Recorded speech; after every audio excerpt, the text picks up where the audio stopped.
ನಮಸ್ತೆ ವೀಕ್ಷಕರೇ, ವಿಸ್ಮಯ ನ್ಯೂಸ್ಗೆ ಸ್ವಾಗತ. ನಾನು ನಿಮ್ಮ ದಿವ್ಯಾ.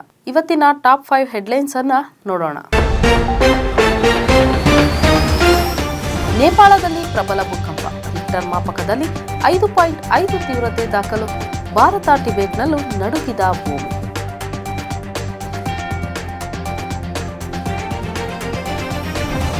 ಇಡ್ಲಿ ಬಳಿಕ ಹಸಿರು ಬಟಾಣಿ ಪರೀಕ್ಷೆ ನಡೆಸಿದ ಆರೋಗ್ಯ ಇಲಾಖೆ.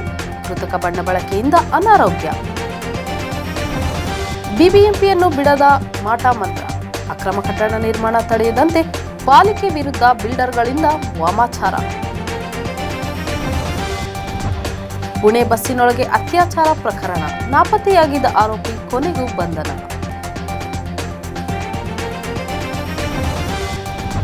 ಖಜಾನೆಯಲ್ಲಿ ಹಣವಿಲ್ಲವೇ? ಸಿಎಂಗೆ ಅನುಭವದ ಕೊರತೆ ಇದೆಯೇ? ಗ್ಯಾರಂಟಿ ಯೋಜನೆ ಕುರಿತು ನಿಖಿಲ್ ಕುಮಾರಸ್ವಾಮಿ ವ್ಯಂಗ್ಯ. ಹೋಟೆಲ್ ಸಿಬ್ಬಂದಿಗೆ ಕತ್ತಿ ತೋರಿದ Bhima jewellers MD arrest. Veerashaiva ಬೇಡ, ಲಿಂಗಾಯತ ಸಾಕು. ಲಿಂಗಾಯತರು ಒಂದಾದರೆ ರಾಜ್ಯ ಆಳಬಹುದು ಎಂದ ಸಭಾಪತಿ ಬಸವರಾಜ ಹೊರಟ್ಟಿ.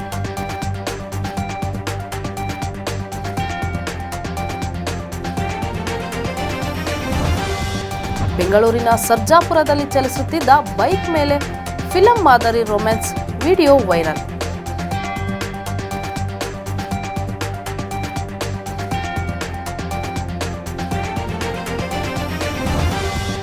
ಐದನೇ ದಿನಕ್ಕೆ ಕಾಲಿಟ್ಟ ಕರ್ನಾಟಕ ರಾಜ್ಯ ಗುತ್ತಿಗೆ ಶುಶ್ರೂಷಾ ಅಧಿಕಾರಿಗಳ ಧರಣಿ.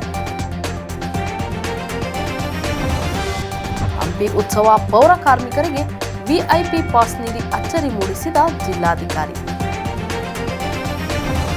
ಇದಾಗಿತ್ತು ಈ ಕ್ಷಣದ ಟಾಪ್ 5 ಹೆಡ್ಲೈನ್ಸ್. ನಿರಂತರ ಸುದ್ದಿಗಾಗಿ ನೋಡ್ತಾ ಇರಿ ವಿಸ್ಮಯ ನ್ಯೂಸ್.